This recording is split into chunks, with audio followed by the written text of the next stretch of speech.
Reading with your kids. Hola, niho, konnichiwa, assalamu alaikum, shalom, mahaba, moni miliwanji, namaste, jambo, bienvenidos. Hi, my name is Jedley, and this is the Reading with Your Kids podcast. We are coming to you from the beautiful neighborhood of Reedville, in the southwest corner of Boston, Massachusetts. We are so delighted and so very honored that you're joining us in our mission to help families grow closer through reading. Please be sure to tell all of your family and friends and your kids' teachers about the podcast. And please be sure to subscribe to the show on the iHeartRadio app, on Spotify, Amazon Music, Apple Podcasts, Stitcher Radio, Good Pods, wherever you find your podcast. Our guest today is Prudence Williams. She is here to celebrate the adventures of Malcolm and Mahalia. Before we invite Prudence into the studio, we want to invite you to join us in a number of different places. First, please join us on social media. Facebook.com/readingwithyourkids, at Reading With Your Kids on Instagram, at Reading With Your Kids on TikTok, at Jedley Magic on Twitter.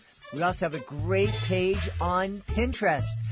We would also love for you to join us at the Buttonwood Park Zoo on August 6, 2022. We'll be getting ready to celebrate episode number 1500 of the Reading With Your Kids podcast. We'll be down there celebrating with the elephants and the birds and the mammals and the rodents and the reptiles and hopefully some of the human animals that are listening to me right now.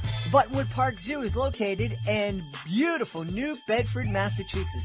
And this is all happening on August 6th, 11 a.m. to 3 p.m. Please come down and join us. We're going to have some great, totally interactive magic. We're going to have some author interviews, some story times. We're going to be giving away loads and loads of books. And hopefully, we'll be interviewing some of you. Imagine being on a future episode of the Reading With Your Kids podcast. That would be really, really cool. So join us August 6th, 2022, Buttonwood Park Zoo, beautiful New Bedford, Massachusetts. Oh, and we also would love for you to join us on our website, readingwithyourkids.com. Click on the contact button at the top of the page to let us know what we're doing right, let us know what we could be doing better, and let us know who you would like to hear on a future episode of the show. Join us right now from the beautiful city of Atlanta in Georgia. Our guest is returning to the show to celebrate her middle grade novel she wrote with her husband, one of our favorite guests, Dr. Terance Shipman. Please welcome back to the show, Prudence Williams. Hey, Prudence, how are you? I'm good, Jed. How are you? I'm wonderful. I am so happy anytime a member of Team Shipman is on the podcast. Thank you. Thank you. Yeah. And recently we're down at the Florida Homeschool Convention, and we had the subject of our podcast tonight, The Adventures of Mahalia and Malcolm, on display in our booth, and it got lots of attention from the attendees. Thank you. That is excellent to hear. We're very excited about it. It was the brainchild of Terance. Mm-hmm. It was his brainchild. He kind of laid out the story, and I kind of got into it, and we worked on it. I think we started last summer, the second week of the summer, and we literally would work on it all day long, and we'd go back and forth with thoughts, researching, and it was a lot of fun putting together. Awesome. Now, this is a departure for Team Shipman. You folks have created some wonderful picture books, especially the chronicles, the kindergarten chronicles of Mr. Shipman. And this is a middle grade novel. What was the inspiration to get out of the picture book world and get into middle grade? So I teach middle school, and Terance has taught middle school, and now he teaches older elementary, 5th grade. And his kids are like, we like your books, but they baby books. They baby books. And my kids would say the same thing to me. Why don't y'all write something for the kids you teach? And so he's really into superheroes, DC, Marvel, the whole gamut. And since we've been dating and married, I kind of got into him. I was like a Super Friends girl. I grew up with the Super Friends. That's about as much as I knew, but he knows all the backstories. And he said, what I would really like to see is an African-American family that their legacy is superpowers. And I said, well, okay, that's not a bad idea. And so he started toying around with it, and we tapped into some, one of the things we're really, with our kids and our grandson, we're always saying you must understand African American history. Mm-hmm. And so we start tapping into it. And the storyline, this first book introduces the storyline where these powers were handed down from antebellum, pre-Civil War periods from their slave ancestors. And these were the things that kept their slave ancestors alive. And the concept kind of came together because I was like, we had watched some movie on TV that was about the slavery period. And I said, it's like our ancestors had superpowers. How did they survive all this? They had to be heroes, you know? It was like and so it just kind of grew from that. These things that would pass down generation to generation and, you know, skipping some children, other children getting, but they're used for the safety of the family, protecting the family. And then they started working for the military too. Wow. You know, I had never thought of it, but the minute you said it, it makes perfect sense. The survivors of that time period had to have incredible courage and power and knowledge to in order to survive. And we're again trying to put a very positive spin on a very ugly period in American history, trying to look at it and have African American kids, and all kids for that matter, look at slaves and their descendants and realize they came from strong, powerful stuff. This was not for the weak of heart. This was when you really get into reading the narratives and doing the deep research, this was not for the faint of heart. There had to be some strength there, maybe even superhero-like, you know? As we're talking here, I'm getting flashbacks to when I was in high school or just out of high school watching Roots and, you know, watching LeVar Burton, one of our past guests, play Kunta Kinte and the strength that character had throughout his life. And it really was impactful for me. And I think that this is going to be very impactful for the kids of this generation. Yes, and as we plan in our next several books, we're sketching them out. This has been a very busy summer. We didn't actually get any time to write. We moved into a new house, and that kind of swallowed us whole, getting unpacked. But as we plan, we're looking at tracing these superpowers and going through World War I and World War II and pulling in the strength that the Jewish people had and how they must have had superheroes, kind of linking that in, maybe having a Jewish superhero who helped his family survive the Holocaust, you know, just those kind of things. Taking very, like I said, ugly periods in history and giving strength and superheroine powers to the people who suffered during it. Yeah. As we're talking, just so many things are flashing through my mind. We've mentioned it here on the podcast many times. The neighborhood of Reedville in Boston is famous for a number of different things. Literally two blocks from my house is the parade ground, which was known as Camp Meigs during the Civil War period. And this was a training ground for the Massachusetts 54th, which was the first all-black regiment that fought in the Civil War. And our backyard was their landfill. So some of those heroes walked through our backyard. Yes. And again, right now we're developing this storyline, this rich storyline that will, like you said, encompass the real history, will be a historical fiction, but also pull in the lightness and the brightness of heroes and heroines. Yeah. So let's get down and get to know Mahalia and Malcolm and the rest of the Robinson family, please. Okay, so Malcolm and Mahalia are siblings. Mahalia is the older sibling, and her power is she can tap into anything with a signal, electrical, electromagnetic, and take over it. So she can pull up holograms in front of her and alter things around her digitally. And Malcolm's power, he's in 6th grade, and he's still a bit of a baby. He still pouts. He still does all these things. His superpower is he can control the earth. He can move the earth. He can control the weather. He pulls into this rich background of being able to change what's around on the landscape. Unfortunate part is he's still young. He's not sure of his strengths. Their mother and father, neither one of them have powers. Like I said, the powers skip around generation to generation, but their grandparents both do. And his grandmother has incredible speed as her power. And so it just breaks down where the grandfather is kidnapped, and he's kidnapped by, just a spoiler alert, his adopted brother. And I'm going to leave it right there. Okay. So he has superpowers, but his adopted brother didn't. And there was a jealousy factor there. The adopted brother went negative, became the villain. Grandpa, straight up. So it's a good story, and it's about how the stepbrother, the adoptive brother rather, kidnaps the grandfather and is able to squelch his superpowers, and the family has to come together and save him. Wow. I wish Malcolm was here because it's really hot in Boston, and we could use something to cool down the weather. Like he can make it snow, he can make it rain, sleet, cool breezes, all of those things. Yes. Well, we don't need any snow, but a little cool breeze would be wonderful. Yes.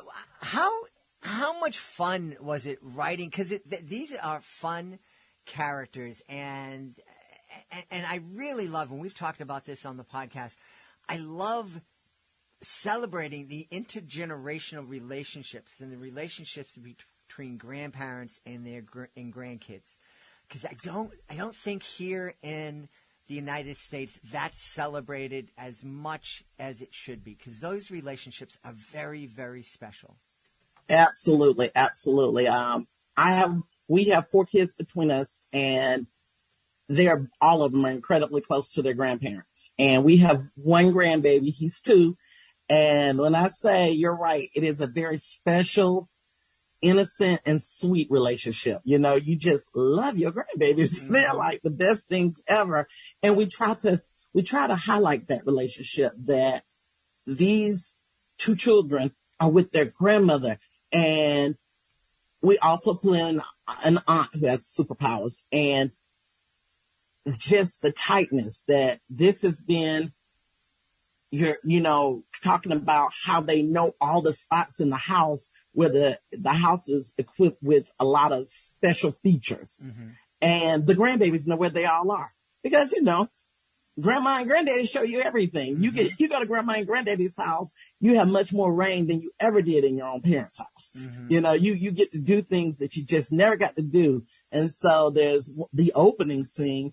Malcolm is in the back, practicing his skills. He's pulling up his grandmother's rose garden, and she's like, it's my grandbaby. It's okay. That kind of thing. Only your grandmother would let you tear up her rose garden in the sake of you practicing a superpower. Mm-hmm, mm-hmm. Wow. So it's really good. And we do try to focus on that relationship. Grandparents, grandchildren, just the core family, mm-hmm. just the family, just how important it is for any kid to have a family that surrounds them, and that they know you have a job in your family, and you take care of each other. That's such an important point, I think. And again, I don't think it's something that everybody celebrates here. The idea that we are all, we're family. We're part of a family, whether it's a biological family, a family that has come together because of circumstances. I mean, my kids have at least a half a dozen people they call uncle or auntie that have no blood relation to us, but it's family anyway. And there are kids who call me uncle. And we have a responsibility to each other. To care for each other, to love each other. And I think you're right. In the United States, it is somewhat of it is a value, but I think it's losing its strength as the country ages. And, we go left and right. One of the things we point out is you don't have to agree with everything your sibling does. You don't have to like it, but they're your family. Mm-hmm. At the end of the day, you take care of them. You come together to protect them. Mm-hmm. So we're working on that. That is one of our goals. We see it a lot as teachers, how many kids don't have that strong unit. And I always tell them, family is not just blood. Family are the people that take care of you and that you take care of. And, we talk about it a lot. Even in 8th grade, I teach 8th grade. Even in 8th grade, we talk a lot about family. We talk about a lot about how families, I teach science, how you can see strong science backgrounds in families, or in movies. You see families in different areas. They just take care of each other, and it's really important. Yeah, so important. I'm curious. You and Terance both have been teaching for many years. 29. We're going into our 29th year. Yeah, and one of the things that's always impressed me is, Terance began a life teaching kindergarten, and he is still in touch with many of those kindergarten kids who are now adults. And that's not something that we see encouraged with a lot of teachers in a lot of school systems. It's like one and done. Okay, you're on to moving on. Yes. My wife just retired after teaching for 34 years, and she would encounter oftentimes when her kids were in a 4th or 5th grade, and she would say hi to them in the hallways, she would get some blowback from the other teachers. He's in my class now. You don't, and my wife is just like you, like, no. He's my kid. Always my baby. Always my baby. Well, I agree. My very first class that I taught in 1994, and like I said, I teach middle school, and I've always taught middle school. They're in their early 40s now. And I got grandbabies from them. I have kids who still contact me. Hey, and back then I was Miss Williams. I'm Miss Williams Shipman now. Hey, Miss Williams, let me show you my grandbaby. And I'll see them. I taught in Athens, Georgia. I went to the University of Georgia, and I lived there, and I go back all the time. I love Athens. And I will see my adult babies, and they still recognize me. And I still recognize them. I'm in touch with quite a few of mine, too. Yeah. That's such a beautiful thing. And it's right. It's like you're looking at those kids as part of your extended family. Mm-hmm. And they are. And they obviously feel the same way about you. And I think that's something that's missing in our education system. I think it would be nice if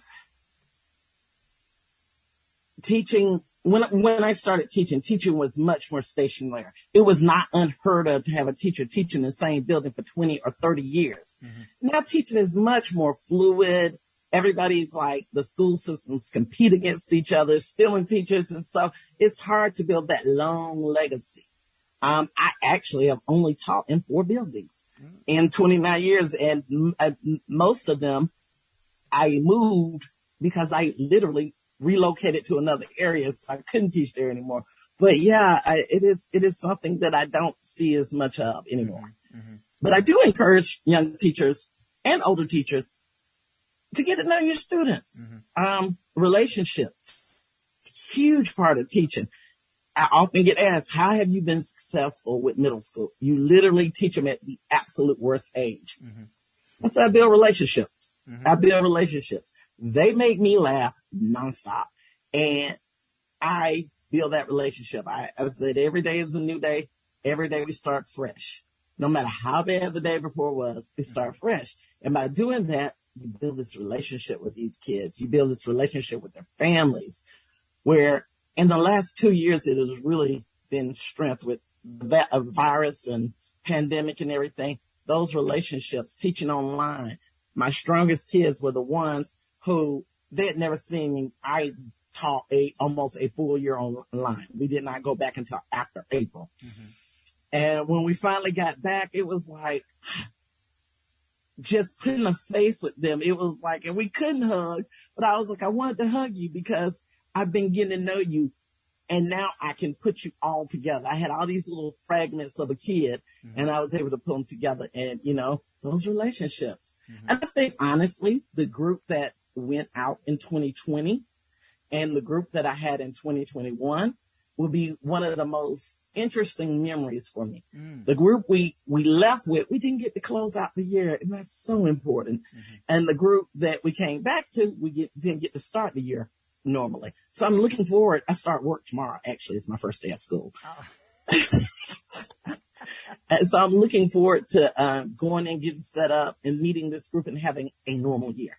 Just a normal year. Well, I am keeping my fingers crossed for you that it is a normal and fun and hug-filled year for you. That's all I want. That's all I want. I want to do labs. Yeah. And that's the other thing about Malcolm and Mahalia.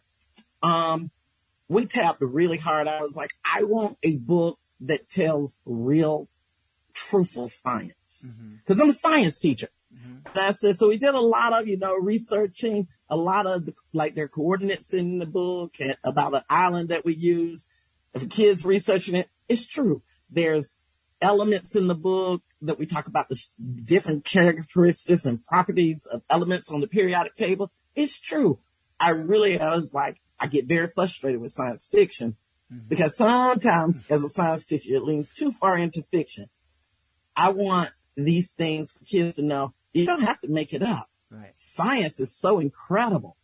The things that are available there for you are so incredible to open up that curiosity about science and learning.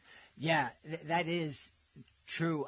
My niece is is going to get into biomedical engineering, and it is so exciting. And my daughter's fiance is an engineer in aerospace, and talking to them, most of the stuff I don't understand, but it's just fascinating learning about it. And also, what's fascinating is seeing their passion for it, and that's one of the things I always encourage. And that's one of the things that's so much fun about this podcast is talking to somebody about what they're passionate about. It's really entertaining. Well, I tell my students all the time, I tell them at the beginning of the year, one of my goals every year, probably for the last 15 years, when I realized, oh my goodness, kids, when you say you're going to go into a science career, they think nurse, doctor, engineer, and they can't tell you a specific engineer. They're like, I'm going to be an engineer. You're like, what type? They were like, oh, there are multiple types. Yes, there's so many types of engineers. So as we're going through our year, I always make a big deal to point out unusual science careers, things that you would never think you could do with science, but people do it every day. And this year, we did a whole project. Everybody had to pick a career, and they researched, and they were very like, wow, I never thought about it. And I was like, materials engineer. I always get stuck on that because I love chemistry. I said, if you like to mix stuff up and see it fizz up, materials engineer might be for you. These are guys who create new substances. I said, when you create, like right now, I broke my ankle. And when you create the cast that I can get in the shower with and it doesn't fall apart, you will be a multimillionaire. And I said, it's light enough for me to wear. It's cool enough for me to wear. And it's water resistant. You will be a multimillionaire. And it was like, because every medical firm in the country, in the world, will be just hounding you down to get that patent from you. And so they were like, never thought about it. It's so much. It's as far as medicine goes, as far as that goes, getting a 50-year-old who broke her ankle, not to limp for the rest of their life. The person who solves that, I was like, because as you get older, breaking bones is a different game when you get older. This is not a cast. Everybody signs it. It's like, let's see how this works in 6 weeks. We may have to have surgery. So I just tell them all these things that can be done with science. When you find the jacket that cools people at Disney World off, I put on a jacket and it cools me rather than warm me up. You're going to be in the money. So we talk about those things, and in the book, we bring those things up, like how deeply rooted the family is in science and understanding it. They're just not throwing things around with their fingers. They're involved in the science, and these kids are learning. Just got to know these things to really be a superhero. It's not just the power. You got to be a smart superhero. Well, it sounds like the Adventures of Mahalia and Malcolm, they're fun. And it doesn't sound like it's going to be just fun for the kids. I think it would be a really fun read for the family, something that can spark a lot of conversations about history, conversations about family, conversations about values, conversations about the future and what kind of difference you can make in the world. Right. That's definitely one of our primary goals, to focus on the family, to focus a positive light on the African American family, to focus this light that says no matter what your history is, you can be a superhero. Absolutely. You can do it. Superhero sometimes is just doing what you're supposed to do. Stepping out and taking the risk that you are talented enough and skilled enough at what you've been practicing to do it in the time of need. Yeah. Wouldn't it be great if at the end of reading The Adventures of Mahalia and Malcolm, kids could sit back and say, you know, Mom, Dad, you guys are superheroes. You're here for us every day. That right there, oh my God, wouldn't that be great for them awesome. To look at the adults, their mothers, their fathers, their grandparents, and go, you hold it down for us. Yeah. And, you know, I'm considering reading it. In my school, we have a reading class. I'm considering reading it aloud with my kids so that we can talk about those things. Mm-hmm. What is your superpower? Everybody has one, whether you want to acknowledge it or not. And then the other thing I always say to Terance, I said, use your powers for good, not evil. Mm-hmm. And I was like, you have to look at it. And that's the thing that's coming up later. There is going to be a cousin or two who have these powers who are not necessarily using them for positive.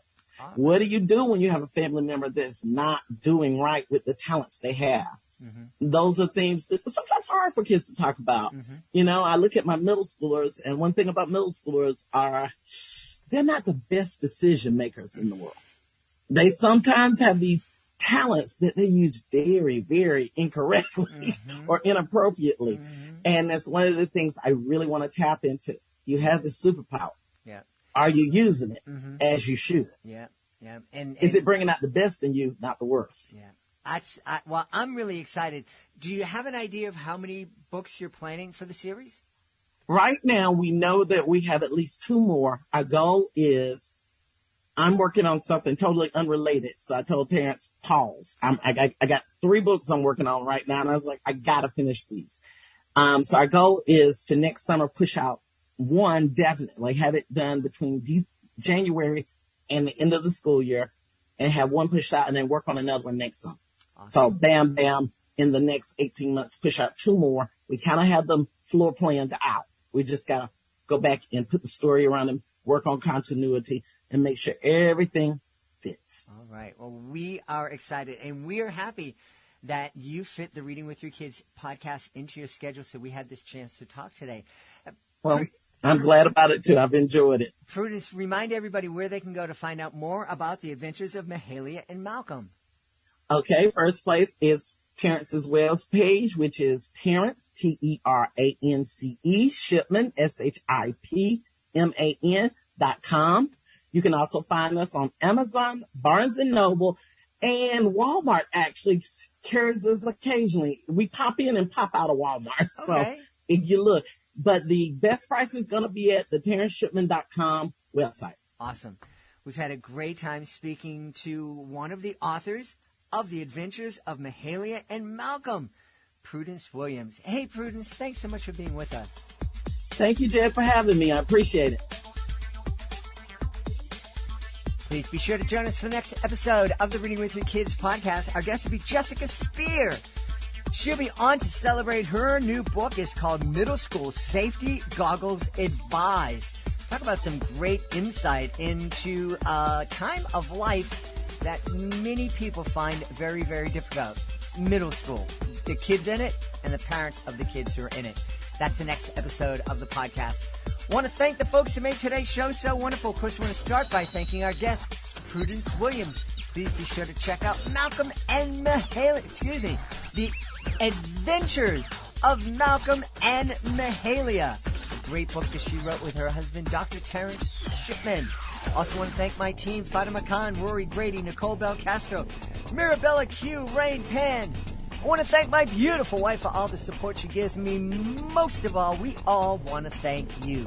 Thank you so much for taking the time to join us today. And as always, thank you so very much for taking the time to make the world a better place by reading with your kids.